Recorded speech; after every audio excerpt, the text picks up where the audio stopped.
In 1962, Rachel Carlson authored a book called Silent Spring, and the title of this book reflects the declining numbers of songbird populations throughout the world as a result of the use of insecticides and pesticides.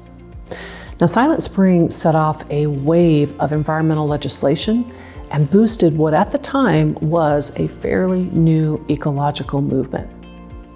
You fast forward to today, almost 60 years later, and although some of those forever pesticides like DDT have been banned for agricultural use, there are still traces that persist around the world, including in our plastics that are in the oceans.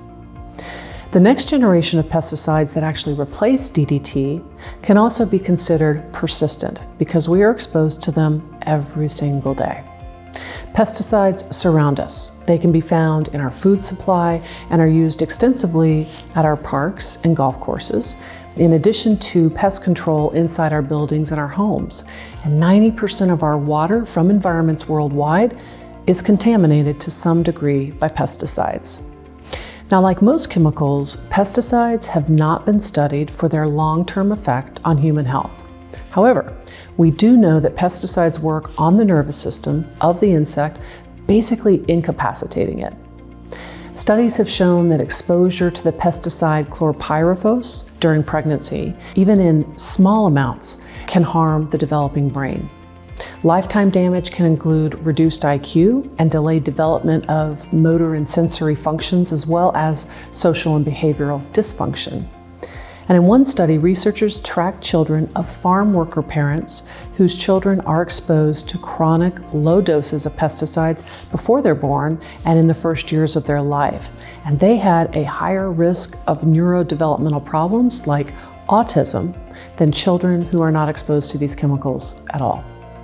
At the other end of the spectrum, in older adults, studies have found an association between exposure to certain pesticides and a higher risk of Parkinson's disease. And those pets we love so much, even careful use of a pesticide product can cause harm to a sensitive, ill, or an injured animal. So we all need to look for ways that we can reduce our exposure to pesticides, not just from an abundance of caution, but I think more from an informed position. One solution is a high-quality doormat that can actually capture any of that residue on shoes or paws. And it also makes sense to try to choose organic foods when you can. Strawberries, apples, and grapes are especially important because they're soft-skinned fruits, and because they're soft-skinned, they can absorb pesticides more readily. Changes like these may prevent some exposures and may even help to offset past exposures over time. In Sweden, a grocery chain enlisted a typical Swedish family to participate in a fairly short 3-week experiment, switching from conventional food to organic food. The first week, they ate their typical traditional non-organic food.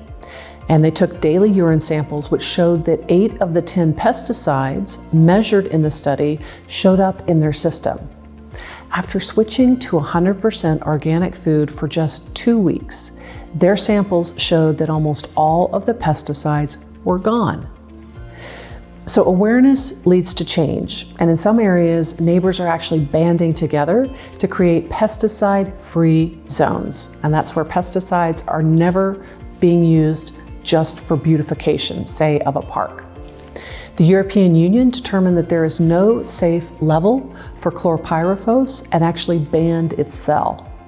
Health Canada has proposed a ban on this pesticide for almost all uses, and there's actually a growing movement to ban it within the US, with some states already putting regulations in place. In the meantime, make it your practice to avoid using pesticides in your home and to reduce your family's exposure to pesticides whenever and wherever you can.